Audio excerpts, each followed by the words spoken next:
Channel subscribe ചെയ്ത് bell button click ചെയ്യൂ. വാഹന ലോകത്തെ വാർത്തകളും വിശേഷങ്ങളും നിങ്ങൾക്ക് നോട്ടിഫിക്കേഷനായി ലഭിക്കും. നിരത്തുകളിലെ ഇടിമുഴക്കം. 1999 ഡിസംബർ 15 മലപ്പുറം ജില്ലയിലെ കൊണ്ടോട്ടി പോലീസ് സ്റ്റേഷന്റെ ജനൽ കമ്പിയിൽ തൂങ്ങിയൊരാൾ ഒച്ചത്തിൽ വിളിക്കുന്നു, കുന്നമ്പ്ര കുന്നമ്പ്ര. സ്റ്റേഷനിൽ എത്തുന്നവർക്കെല്ലാം സംശയം. ഇയാൾ എന്തിനാണ് ജനലിൽ തൂങ്ങുന്നത്? പോലീസുകാർ എന്തിനാണ് ഇയാളെ നോക്കി ചിരിക്കുന്നത്? അരമണിക്കൂർ കുന്നമ്പ്ര വിളി കഴിഞ്ഞപ്പോൾ തൂങ്ങുന്ന അയാൾ SIയോട് പറഞ്ഞു, സാർ ആളായി പോകാം.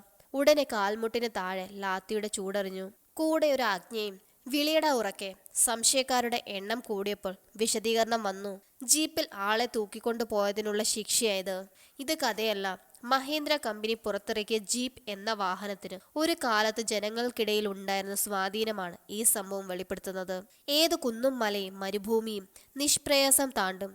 ഏറെക്കാലം ഇന്ത്യയിലെ പട്ടാളക്കാരുടെ അടുത്ത കൂട്ടുകാരനായിരുന്നു. ഫോറസ്റ്റ് അധികൃതർക്ക് ട്രക്കിങ്ങിന് മറ്റൊരു ഓപ്ഷൻ ഇല്ലായിരുന്നു.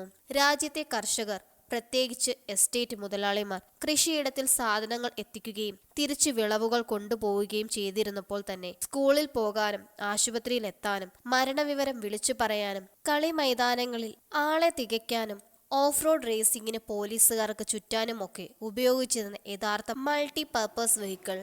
1940കളുടെ തുടക്കത്തിൽ രണ്ടാം ലോക മഹായുദ്ധം കൊടുമ്പിരി കൊണ്ടിരിക്കുകയാണ്. അമേരിക്കൻ സൈന്യം യുദ്ധ ആവശ്യത്തിനായി വലിപ്പം കുറഞ്ഞ കരുത്തനായ വാഹനം നിർമ്മിക്കാൻ പ്രമുഖ വാഹന നിർമ്മാതാക്കളെ സമീപിച്ചത്. ഇതിന്റെ മാതൃക 49 ദിവസം കൊണ്ട് സമർപ്പിക്കാനും നിർദ്ദേശിച്ചു. ബെന്താം കാർ കമ്പനിയാണ് ആദ്യ മാതൃക അവതരിപ്പിച്ചത്. ഇതിന്റെ പരിഷ്കരിച്ച രൂപം വില്ലീസ് ഓവർലാൻഡ് ഫോർഡ് കമ്പനികളും അവതരിപ്പിച്ചു. ഓഹായോക്കാരനായ വില്ലീസിനെയാണ് സൈന്യത്തിന് പിടിച്ചത്. 7 ലക്ഷം വാഹനങ്ങൾ നിർമ്മിക്കാൻ പറഞ്ഞപ്പോൾ അവർ ഫോർഡിന്റെ സഹായം തേടി. അങ്ങനെ ഇവരുടെ കൂട്ടുകെട്ടിൽ ജീപ്പ് പിറന്നു. പിന്നെ ദുർഘട പാതകളിലൂടെ മിസൈൽ വേഗത്തിൽ ജീപ്പ് പാഞ്ഞു തുടങ്ങി. ഇതിന്റെ കരുത്തും ഓൾറൗണ്ടർ റോളും പിടിച്ചപ്പോൾ യുദ്ധത്തിന് ശേഷവും അമേരിക്കൻ സൈന്യം കൈവിട്ടില്ല. രണ്ടാം ലോക മഹായുദ്ധത്തിനു ശേഷം ഇന്ത്യൻ വ്യവസായി KC മഹേന്ദ്ര അമേരിക്ക കാണാനെത്തിയപ്പോൾ ജീപ്പിന്റെ പിതാവായ ബാർണി റൂസിനെ കാണാൻ മറന്നില്ല. വാഹനം കണ്ടപ്പോൾ തന്നെ അതിൽ വീണു. ഇന്ത്യയിൽ ഇവൻ തകർത്തോടുമെന്ന തിരിച്ചറിവിൽ സഹോദരൻ JC മഹേന്ദ്രയുമായി ചേർന്ന് കമ്പനിയുമായി കരാറിലെത്തി. അങ്ങനെ 1947 വില്ലീസ് ജീപ്പ് മഹേന്ദ്രയുടെ കൈപിടിച്ച് ഇന്ത്യയിലെത്തി. പിന്നെ മുംബൈയിൽ അസംബ്ലിംഗ് യൂണിറ്റ് ഒരുക്കി. 1960കളിൽ വില്ലീസിന്റെ അനുഗ്രഹത്തോടെ ജീപ്പ് എന്ന പേരിൽ തന്നെ മഹേന്ദ്രയുടേതായ മോഡലെത്തി. കുറഞ്ഞ വിലയും പവറും കാണിച്ച് മോഹിപ്പിച്ചതോടെ ഇന്ത്യൻ സൈന്യവും പോലീസും സാധാരണക്കാരുമെല്ലാം ആരാധകരായി. 1968 സ്റ്റിയറിംഗ് ഇടത്തുനിന്ന് വലത്തോട്ട് തിരിച്ചിട്ടു. 1970കളുടെ തുടക്കത്തിൽ ഗ്യാസ്ലോൺ എഞ്ചിനുകൾക്ക് പകരം ഡീസൽ എഞ്ചിനുകളും ഘടിപ്പിച്ചതോടെ ഓട്ടത്തിന്റെ വേഗത കൂടി.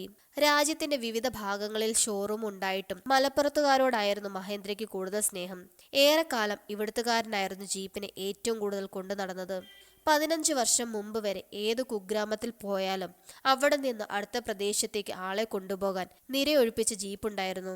യാത്രാ നിരക്ക് പിരിക്കാനും പോകുന്ന സ്ഥലങ്ങളിൽ ഉറക്കെ വിളിച്ചു പറഞ്ഞ് ആളെ കയറ്റാനും നിയോഗിക്കപ്പെട്ട കിളി എന്ന വിളിപ്പേരിൽ അറിയപ്പെട്ടിരുന്ന ക്ലീനറായിരുന്നു ഡ്രൈവർക്ക് കൂട്ട്.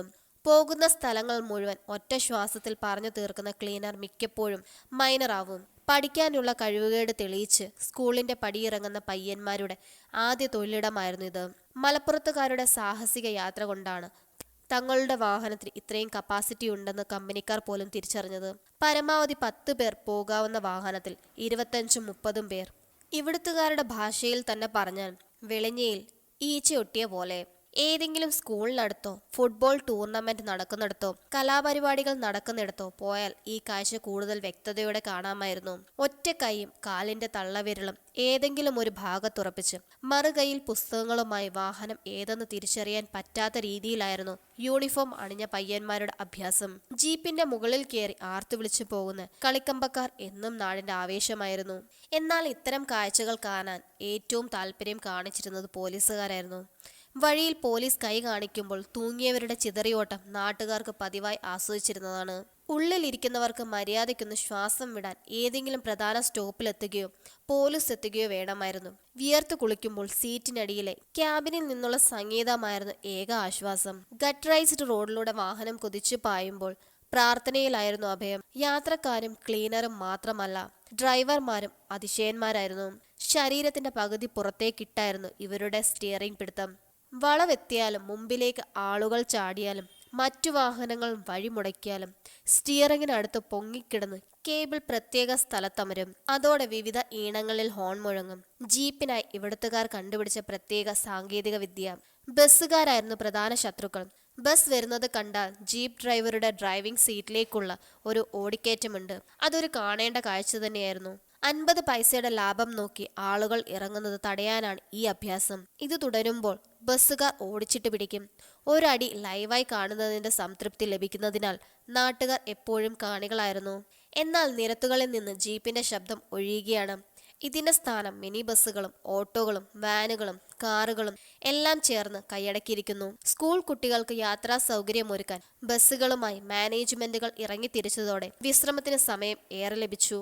ജീപ്പ് സ്റ്റാൻഡിലിരുന്ന് പത്രം വായന പ്രധാന ജോലിയാക്കിയതോടെ കിട്ടിയ വിലയ്ക്ക് നാടുകടത്തി തുടങ്ങി. മേജർ, കമാൻഡർ എന്നീ പേരുകൾ മേക്കപ്പിട്ടിറക്കിയെങ്കിലും ആർക്കും അത്ര പിടിച്ചില്ല. അവസാനം പാറയിലും കയറുന്ന താർ എന്ന കരുത്തനെ ഇറക്കിയെങ്കിലും വളയം പിടിക്കാൻ തുടക്കത്തിൽ ന്യൂ ജനറേഷൻ പയ്യന്മാരുണ്ടായിരുന്നു. ആവേശം പിന്നെ കണ്ടില്ല. ഇന്നോവയെ കണ്ടപ്പോൾ പോലീസുകാർ വരെ കൂടെ പോയി. ഇപ്പോഴിതാ ജന്മനാടായ അമേരിക്കയിൽ നിന്ന് ഒറിജിനൽ ജീപ്പ് തന്നെ ഇന്ത്യയിലെ പണക്കാരെ കാണാനെത്തിയിരിക്കുന്നു. റോഡിൽ അവശേഷിക്കുന്നവയും പോളി മാർക്കറ്റിൽ എത്തുന്നതോടെ ഒരു യുഗത്തിന് അന്ത്യമാകും. ഇപ്പോഴും ജീപ്പിനെ കുറിച്ച് എല്ലാവർക്കും ഒരേ സ്വരത്തിൽ സമ്മതിക്കുന്ന ഒരു കാര്യമുണ്ട്: ഇത്രയും കുലുങ്ങി യാത്ര ചെയ്യാൻ മറ്റൊരു വാഹനം പിറന്നിട്ട് വേണം. ജീപ്പിനെ കുറിച്ചുള്ള നിങ്ങളുടെ അഭിപ്രായങ്ങൾ കമന്റായി രേഖപ്പെടുത്തൂ.